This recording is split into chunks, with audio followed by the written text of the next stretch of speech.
नमस्कार दोस्तों, आप सभी का स्वागत है आपके अपने चैनल राज एग्ज़ाम अड्डा में। आज की क्लास हमारी उत्तराखंड हिंदी क्लास रहने वाली है और हिंदी की क्लास में हम आयोग के पैटर्न के आधार पर आज सभी प्रश्नों पर डिस्कस करने वाले हैं और सभी प्रश्नों का हम विस्तार पूर्वक डिस्कस करेंगे। इससे पहले हमने हिंदी की काफ़ी सारी क्लासें बनाई हैं जो आगामी आने वाले एग्ज़ाम के पॉइंट ऑफ व्यू से काफ़ी ये क्लासें महत्वपूर्ण रहने वाले हैं और हर एक टॉपिक को ध्यान में रखते हुए इन क्लासों को हमने बनाया है। तो आज का जो सबसे पहला हमारा प्रश्न है, आसमान फट जाना मुहावरे का सही अर्थ है। तो इसका क्या अर्थ हो जाएगा? तो इसका हो जाएगा अचानक आफत पड़ना। अचानक से आफत पड़ना क्या हो जाएगा? आसमान फट जाना मुहावरे का अर्थ हो जाएगा। डूब मरना मुहावरे का अर्थ क्या हो जाएगा? लज्जित होना। जान के लाले पड़ना यानी गंभीर संकट में होना। तो ये भी याद रखना है हमें इस एग्ज़ाम से।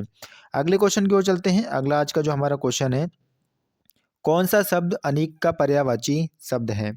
कौन सा शब्द अनीक का पर्यायवाची शब्द है? अनीक का मतलब यहाँ पर क्या है? अगर अनीक की बात करें, यहाँ पर अनीक का अर्थ क्या है? तो अनीक का अर्थ यहाँ पर सेना से है। किससे है? सेना से अनीक का अर्थ है। ठीक है, और सेना के पर्यायवाची क्या-क्या होते हैं? तो सेना के पर्यायवाची कटक, अनिकिनी, सैन्य, लश्कर, फौज, वाहिनी, ये किसके? सेना के पर्यायवाची हो जाएंगे। इसी के साथ साथ अग्नि के पर्यायवाची क्या क्या होंगे?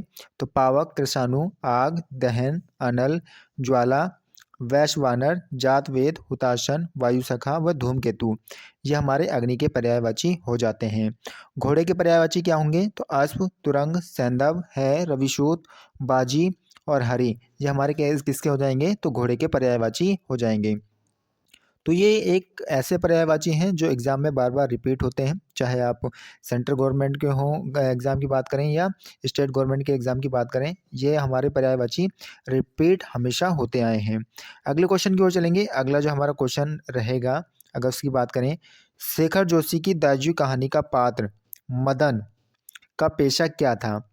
ठीक है, जो दाजू कहानी थी उसमें जो मदन एक किरदार था, तो उसका जो पेशा था वो क्या पेशा था? तो उसमें जो था वो कैफ़े हेल्पर था। क्या था वो? कैफ़े हेल्पर था। कौन?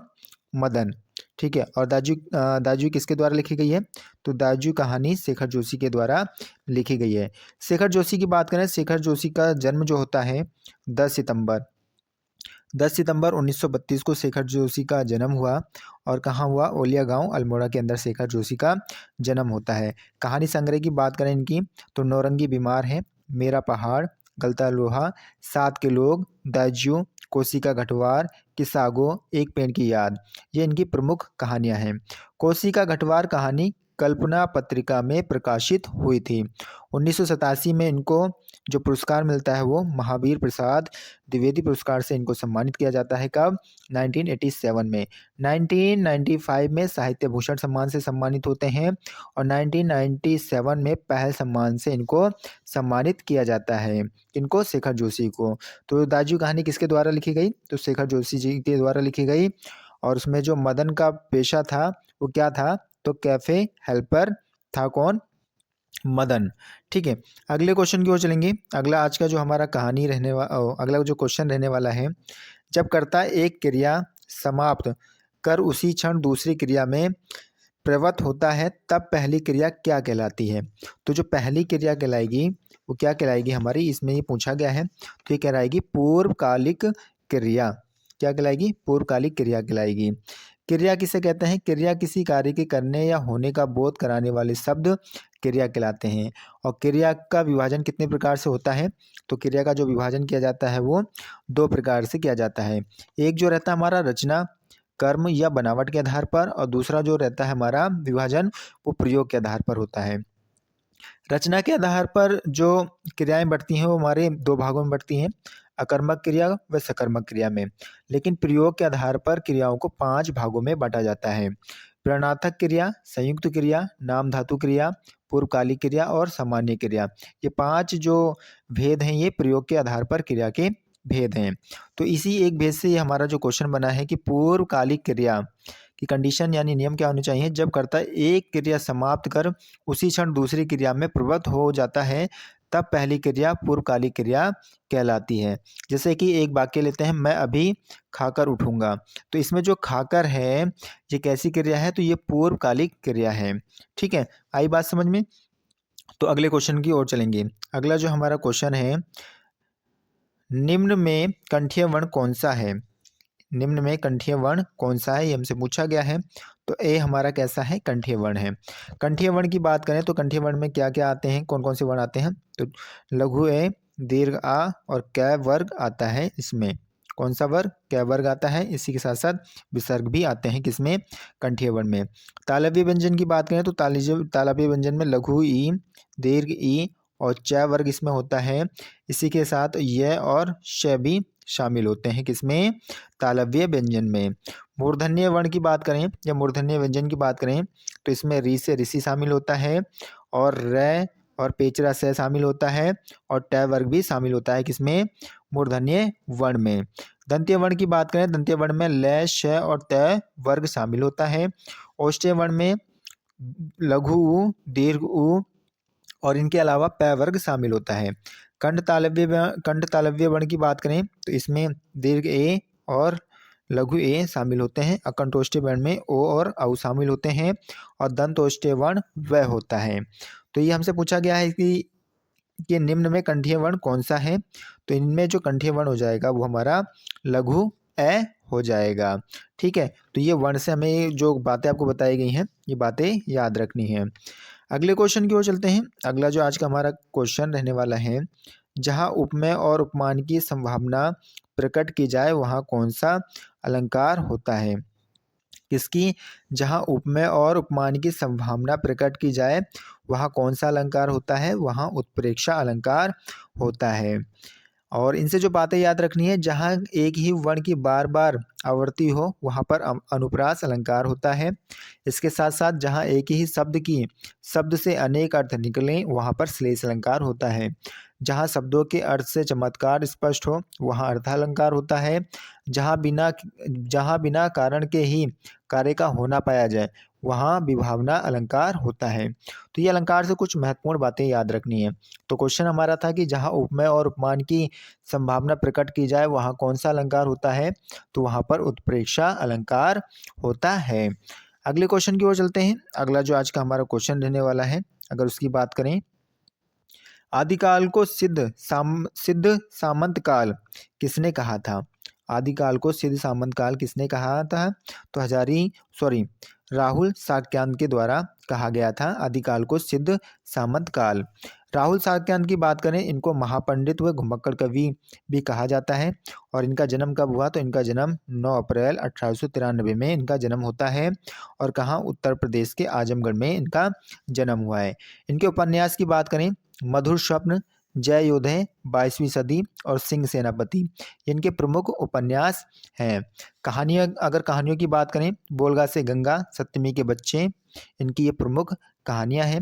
और जीवनियों की बात करें, नए भारत के नेता, अतीत से वर्तमान, लेनिन, कार्ल मार्क्स, महामानव बुद्ध और घुमक्कड़ स्वामी इनकी क्या है? जीवनियां हैं। इनकी एक आत्मकथा है मेरी जीवन यात्रा, इनकी एक प्रमुख आत्मकथा है। यात्रा साहित्य का भीष्म पिता भी किनको कहा जाता है? राहुल साक्यायन को कहा जाता है। 1958 में इनको साहित्य अकादमी पुरस्कार मिला। कब? 1958 में इनको साहित्य अकादमी पुरस्कार से सम्मानित किया गया और 1963 में इनको पद्म भूषण पुरस्कार मिला है। इनको रामोदर स्वामी के नाम से भी जाना जाता है। तो क्वेश्चन हमारा था कि आदिकाल को सिद्ध सामंत काल किसने कहा? तो आदिकाल को सिद्ध सामंत काल जो कहते हैं वो राहुल साक्यायन के द्वारा कहा गया था। अगले क्वेश्चन की ओर चलते हैं। अगला क्वेश्चन है, निम्न शब्दों में से स्वर संधि को पहचानिए। इनमें से हमें किसको पहचानना है? इनमें से हमें स्वर संधि को पहचानना है। तो स्वर संधि किस में है? तो पुस्तकालय में है। पुस्तकालय को तोड़ेंगे तो पुस्तक प्लस आलय में टूटेगा, तो यानी ए प्लस आ मिलके क्या बनाएंगे? दीर्घ आ बनाएंगे। ठीक है, तो ये किसका भैया? जहाँ स्वर और स्वर आपस में मिलेंगे वहाँ पर कौन सी संधि हो जाएगी? तो वहाँ पर स्वर संधि होगी। ठीक है। बाकी तपोवन में कौन सी संधि है? तपोवन में विसर्ग संधि है, तप प्लस वन में टूटेगा। जगन्नाथ की बात करें तो जगत प्लस नाथ में टूटेगा, इसमें व्यंजन संधि है। और उल्लास में उत प्लस लास हो जाएगा, इसमें भी व्यंजन संधि है। स्वर संधि के भेद कितने होते हैं? तो स्वर संधि के 5 भेद हमें देखने को मिलेंगे। वो 5 भेद कौन कौन से होते हैं? दीर्घ स्वर संधि, गुण स्वर संधि, वृद्धि स्वर संधि, यण स्वर संधि, अयादि स्वर संधि। ये 5 हैं स्वर संधि के भेद। ठीक है। तो इसमें जो पुस्तकालय है, पुस्तकालय स्वर संधि है इसमें। ठीक है। अगले क्वेश्चन की ओर चलेंगे। अगला जो आज का हमारा क्वेश्चन रहने वाला है, निम्नलिखित में से कौन सा शब्द पुल्लिंग है? इनमें से कौन सा शब्द पुल्लिंग है, ये हमसे पूछा गया है। तो इसमें जो वह है, ये कैसा शब्द है? तो ये पुल्लिंग शब्द है। अगले क्वेश्चन की ओर चलते हैं। अगला जो आज का हमारा क्वेश्चन है, जहाँ प्रसिद्ध उपमान को उपमेय, जहाँ प्रसिद्ध उपमान को उपमेय बना दिया जाए वहाँ अलंकार होता है। तो वहाँ कौन सा अलंकार होता है? तो वहाँ प्रतीप अलंकार होता है। तो इससे बातें क्या याद रखनी है? बातें ये याद रखनी है कि जब उपमेय की तुलना उपमान से की जाती है तो वहाँ पर उपमान अलंकार होता है। जब उपमान की तुलना उपमेय से लेकर किसकी? जब उपमान की तुलना उपमेय से लेकर दी जाए तो प्रतीप अलंकार वहाँ पर होता है। जहाँ जड़ पर चेतन का आरोप हो वहाँ पर मानवीयकरण अलंकार हमें देखने को मिलेगा। तो इसका आंसर क्या हो जाएगा? इसका आंसर ए हो जाएगा, प्रतीप अलंकार। ठीक है। अगले क्वेश्चन की ओर चलेंगे। अगला क्वेश्चन हमारा 11 नंबर है। इसमें पूछा गया है लय और सय का उच्चारण स्थान। किसका? लय और सय का उच्चारण किस स्थान से होता है, ये हमसे पूछा गया है इसमें। तो इसका आंसर क्या हो जाएगा? इसका आंसर जो होगा वो दंत्य होगा। क्या होगा? दंत्य होगा। दंत्य व्यंजन में लय श और तय वर्ण आते हैं। कौन से? लय और श आएंगे, और इसके साथ साथ जो तय वर्ग होगा वो कैसे हो जाएंगे हमारे? तो दंत्य व्यंजन हो जाएंगे। लय को और क्या क्या कहते हैं? तो लय हमारा पार्श्विक व्यंजन है, और लय हमारा कैसा है? अल्पप्राण व्यंजन है। इसी के साथ साथ लय हमारा अंतस्थ व्यंजन है, और लय हमारा सघोष व्यंजन है। स वर्ण की बात करें तो स हमारा महाप्राण व्यंजन है, और इसके साथ साथ अघोष व्यंजन कौन सा है? हमारा श व्यंजन है। तो इसका आंसर क्या हो गया? लय और स का उच्चारण स्थान कहाँ से होता है? तो दंत्य से होता है। ठीक है। अगले क्वेश्चन की ओर चलेंगे। अगला जो हमारा क्वेश्चन रहने वाला है, निम्नलिखित में से कौन सा शब्द वर्तनी की दृष्टि से शुद्ध है? तो ये हमसे पूछा गया है, इनमें से कौन सा शब्द है जो वर्तनी की दृष्टि से शुद्ध है? तो प्रतिनिधि। ये हमारा जो सी आंसर है, ये हमारा कैसा है? शुद्ध है। अगले क्वेश्चन की ओर चलेंगे। अगला क्वेश्चन है, इनमें एक शब्द कौन सा है? इनमें से एक शब्द जो शुद्ध है वो कौन सा है?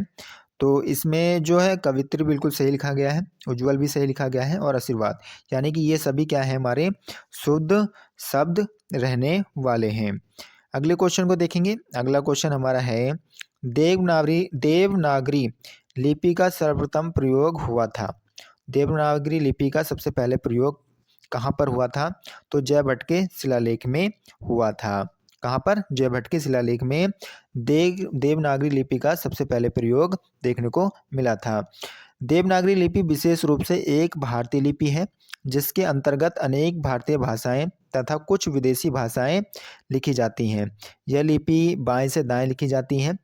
इसकी पहचान एक क्षैतिज रेखा होती है, और ये कैसी?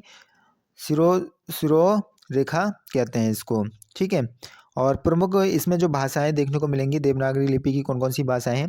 तो हिंदी, संस्कृत, पाली, मराठी, कोंकणी, सिंधी, कश्मीरी, भोजपुरी, नेपाली, गढ़वाली, कुमाऊनी, राजस्थानी आदि, ये जो कैसी भाषाएं हैं, ये सभी देवनागरी भाषा के अंतर्गत आते हैं। ठीक है। तो देवनागरी लिपि का सर्वप्रथम प्रयोग कहाँ हुआ था? तो जयभट्ट के शिलालेखों में देवनागरी लिपि का सबसे पहले प्रयोग किया गया था। अगले क्वेश्चन की ओर चलते हैं। अगला क्वेश्चन हमारा है, कौन सा शब्द विलोम युग्म सही नहीं है?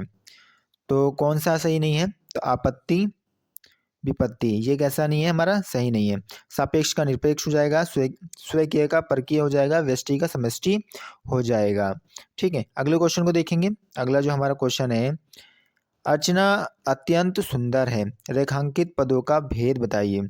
ठीक है। जो अत्यंत है, ये इसका क्या भेद होगा? ये हमसे पूछा गया है। तो इसका भेद जो होगा प्रविशेषण होगा। क्या होगा? प्रविशेषण होगा। ठीक है। विशेषण की बात करें, विशेषण की डेफिनेशन की बात करें, संज्ञा या सर्वनाम शब्दों की विशेषता जैसे गुण, दोष और क्या संख्या, परिमाण आदि बताने वाले शब्दों को ही विशेषण कहते हैं। अब विशेष्य किन्हें कहा जाता है? जिस संज्ञा सर्वनाम की विशेषता बताई जाती है उसे विशेष्य कहते हैं। जो शब्द विशेषण की विशेषता बताए उसे क्या कहेंगे? प्रविशेषण कहेंगे। तो यहाँ पर क्या हो रहा है? यहाँ पर ये हो रहा है कि विशेषण की विशेषता बताई जा रही है और कौन बता रहा है? अत्यंत सुंदर है। तो ये क्या हो जाएगा? हमारा प्रविशेषण हो जाएगा। ठीक है, अगले क्वेश्चन की ओर चलते हैं। अगला जो हमारा क्वेश्चन रहने वाला है, सफलता न मिलने पर दुखी होना को क्या कहते हैं? ठीक है, सफलता न मिलने पर दुखी होना को क्या कहेंगे? तो क्षोम कहेंगे। क्या? क्षोम कहेंगे। इसके साथ साथ और जो याद रखने, जैसे कि ज्ञान नेत्र से देखने वाला अंधा व्यक्ति क्या कहलाएगा? ज्ञान चक्षु कहलाएगा। उसके लिए एक शब्द क्या हो जाएगा? ज्ञान चक्षु हो जाएगा। जो बताया जा चुका हो उसको क्या कहेंगे? तो ज्ञापित कहेंगे।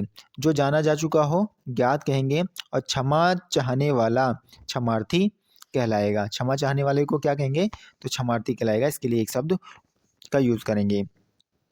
अगले क्वेश्चन की ओर चलते हैं। अगला जो हमारा क्वेश्चन है, सरकारी अधिकारी एक दूसरे को निम्न में से कौन सा पत्र लिखते हैं? ठीक है, जो सरकारी अधिकारी होते हैं वो एक दूसरे को कौन सा पत्र लिखते हैं? तो अर्ध सरकारी पत्र लिखते हैं वो एक दूसरे को। ठीक है, अर्ध सरकारी पत्र की बात करें, जब एक अधिकारी दूसरे अधिकारी को व्यक्तिगत नाम से पत्र लिखता है तो उसे अर्ध सरकारी या अर्ध शासकीय पत्र कहते हैं।